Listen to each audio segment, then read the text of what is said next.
Hi, my name is Keith Cooper of Northlight Images, and in this video I'm going to have a talk about a topic which has potentially ruined the sharpness of more photos than any other, and that's hyperfocal distance focusing or hyperfocal focusing. You'll find apps that give you the details for it, all kinds of things. Now, it's all about sharp photos. Now, most people, most of the time, want sharp elements in their photos. Normally, you can use autofocus or manual focus. I have a selection of lenses here, which I'll show some different aspects of this. And you can focus on the object you want sharp, and then you just have to worry about the depth of field. Now, depth of field is something that a lot of people have when they get into photography. They have a bit of difficulty with. Now, my own way of thinking of it is that when you focus on something, there is a plane in front of you. Think of it as a sheet of glass almost, where that is where sharp focus is. Now, mathematically, and beware descriptions that go greatly into the maths of this, unless you're interested in the maths, mathematically, that plane has no thickness. There is, a flat plane of focus. Beyond that plane, there's softness, out of focus. In front of it, there's out of focus. Not too difficult. Take a photograph of somebody, you focus on a person, the background might be blurred. Someone in front of them, suitable distance in front, might be also blurred. The aperture of the lens is what adjusts the depth of field. And it is just that. It is a depth. But it's not an absolute. It depends on the camera, it depends on the lens, depends on all kinds of things. When I say the camera, I mean the sensor resolution, the sensor size. All of these things can change the perceived sharpness of the non-sharply focused areas. Hyperfocal, what does it mean?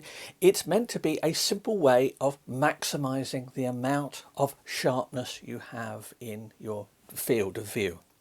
A very simple way of estimate, and I remember this back from film days, back when I was at school. It was suggested that you focus a third of the way into the scene that you want, and then it will be sharp in front and it will be sharp beyond infinity, i.e. the far distance will be sharp, close up will be relatively sharp, and you just stop down a bit and that sorts it. Well, that third distance focusing is almost always wrong. Now, there will be instances where it does give good results, but in general, no. So the problem of depth of field is that people have difficulty in appreciating it. Now, for all this stuff I'm going to say here, if you disagree with it and you think that hyperfocal focusing is great and that the app you have on your phone that gives you some precise distance to set your focus to, that's I don't have a problem with that. All I would say is go out and see for yourself. Actually look at photos. Take photos of objects at different distances. Go into the street outside your house. Take photographs of things focusing on objects at different distances, at different apertures, and look at the pictures. Decide what is sharp for you and what is not sharp for you. That's not a universal either. Some people's perception of a sharp picture is different to other people's sharp pictures. I know that with prints, some people will go up to a large print of mine like this and look at it at that distance and go, oh, this is not quite sharp. Do you know, I don't care. And the reason I don't care is because a print that size is not meant for viewing at that distance. It's meant for viewing at a reasonable distance. So, some of my prints won't be as sharp as they could be, but they are almost always as sharp as I want them to be. And that's the important thing, is going out and looking at it. Now, I said to be wary of the maths, and particular phone apps and things that give you details for depth of it. You put in the focal length of your lens, you put in the sensor size. Some of the more advanced ones will even allow you to put in the sensor resolution in megapixels or something like that. And then it will give you a number. Beware spurious precision. Precision does not equate with either accuracy or relevance. Just because I tell you that the hyperfocal distance to set your camera at is 6.42 meters, that implies a precision to the centimetre, so that much. Yeah, don't work like that. Be wary of the numbers like that.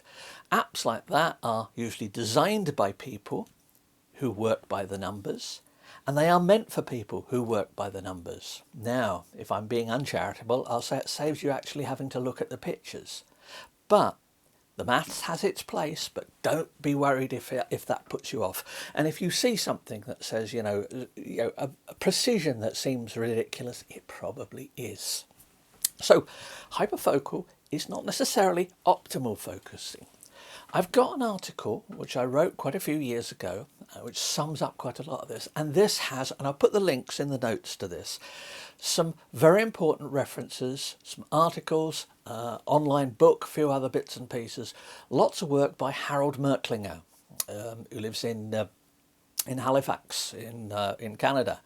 And his stuff on focusing, well, actually his stuff on using tilt shift lenses was one of the inspirations for me getting into using tilt shift lenses and for writing my book on tilt shift lenses. I owe him quite a debt for this, and he has a fascinating article that looks at ways of deciding what's sharp, what's really meant by sharp, and what's sharp for you.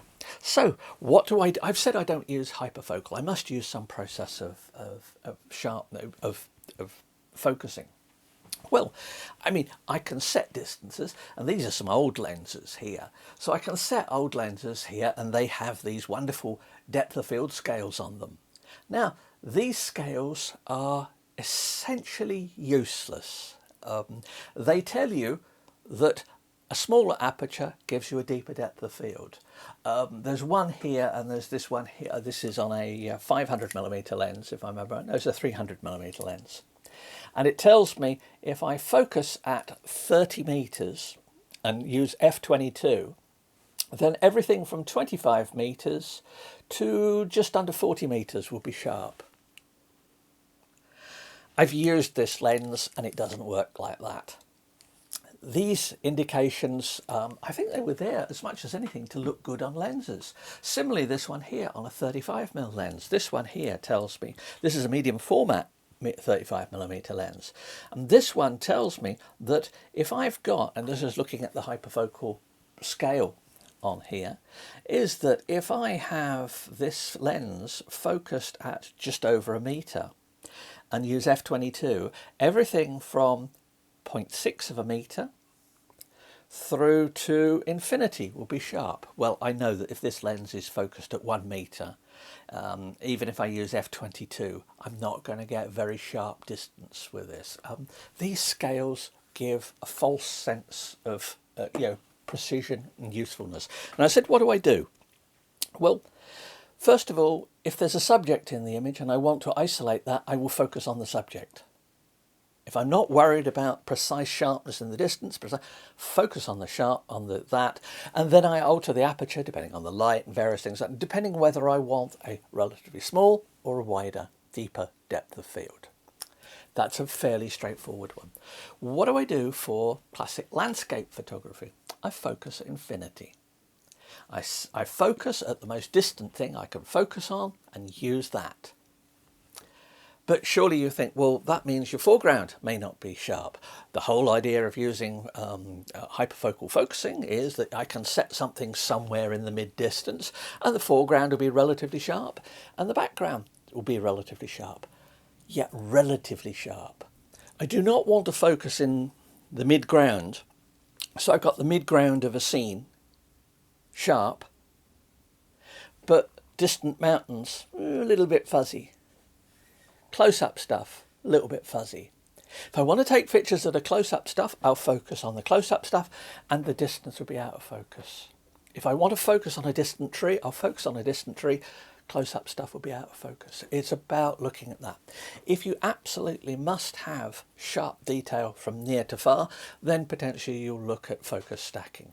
Now, focus stacking gives you images that can be very effective. I use it for macro photography. Can be, as I say, very effective. But it tends to produce images, if you're not careful, that look like they were computer generated. So there is no, and somebody forgot in the computer generation to set a depth of field. They can look wrong. I don't like necessarily in a large print having it all sharp. I want some bits perhaps less sharp. We don't see when we look at something, if I'm looking towards this camera here now, the background of the room is not sharp.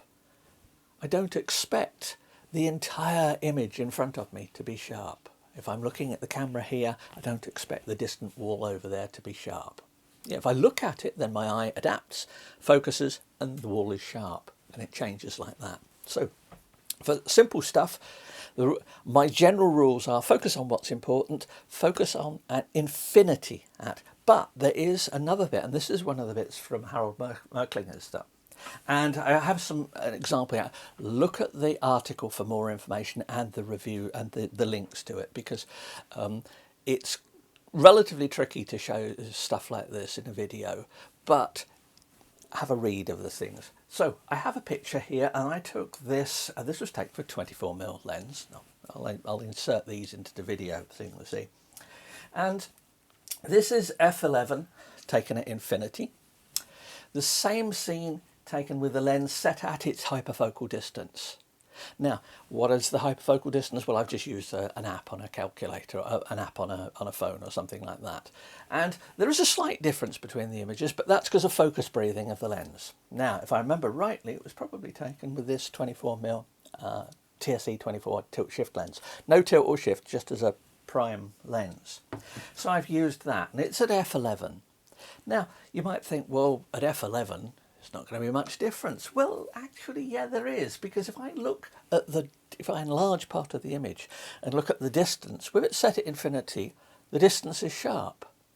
With it set at the hyperfocal, the distance view is slightly soft. You think, but the hyperfocal gives me closer stuff. Well, yes, it does. If I set it infinity, then the nearby car there now is slightly soft. But does that necessarily matter? Depends whether I'm taking a picture of the car or not. Once again, if I do the hyperfocal one, because I'm focusing closer, yeah, that is sharper. So yes, hyperfocal brings the zone of sharpness towards you, but you lose sharpness of infinity. There is one other bit I will suggest on this, and this is a simple way, and this works at shorter focal length lenses. A quick way of working out what the resolution is of your lens when you have it set at infinity. What you do is the resolving ability of the lens is effectively the focal length divided by the f number. So let's say I had a 22mm lens and I'm using it at f11. 22 divided by 11 is 2. 2mm is the resolving power of the lens, effectively, of the image that I'll see. What do I mean by that? It means that any detail in the picture that is finer than 2mm won't be properly shown, will be slightly soft.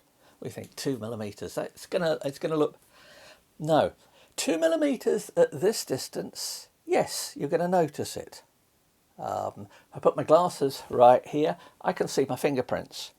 2mm, no, you're gonna see my fingers, from 2mm at 10, 15, 20 meters away, or 100 meters, is far beyond what the lens and sensor is capable of resolving. So effectively, it's in focus, it's sharp.